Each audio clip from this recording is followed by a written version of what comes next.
So this is how a temporary state becomes a long-term trait. Now think about paranoia, okay? It's a disease. Well, yeah, in a certain sense it is. But that's not all it is. What is the belief of the paranoid? The belief of the paranoid is that powerful, hostile creatures are trying to control or harm him. You can say that's crazy. The Martians aren't trying to control and harm you, and the RCMP is not bugging your television set. But what if we understood it as implicit memory of trauma? What if when that child was small, the adults actually behaved in a hurtful way towards him and controlled him? Is the idea that powerful creatures are controlling you and are trying to hurt you really so crazy? Or is it a memory?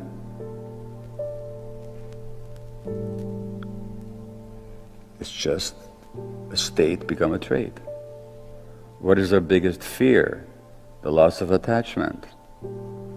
And so anxiety warns us when attachments are threatened.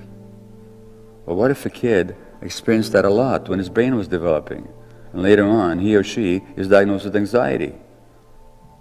They're not crazy.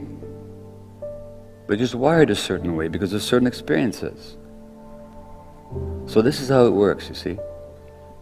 But the first thing you got to do is get it. Okay? What is actually going on here?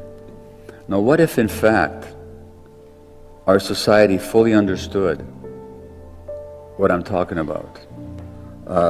If we incorporated this science, if our practice was based on all this evidence, well, we'd have a very, very different society.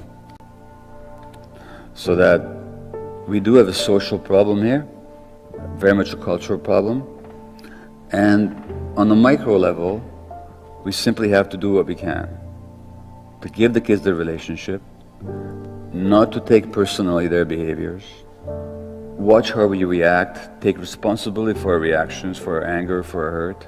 They're not causing it, they're just triggering it. These parents that the therapist this morning asked about, their hurt and their pain and their anger, that's their implicit memory of their own childhood. They think their kid is causing it. Nah, the kid is just triggering it.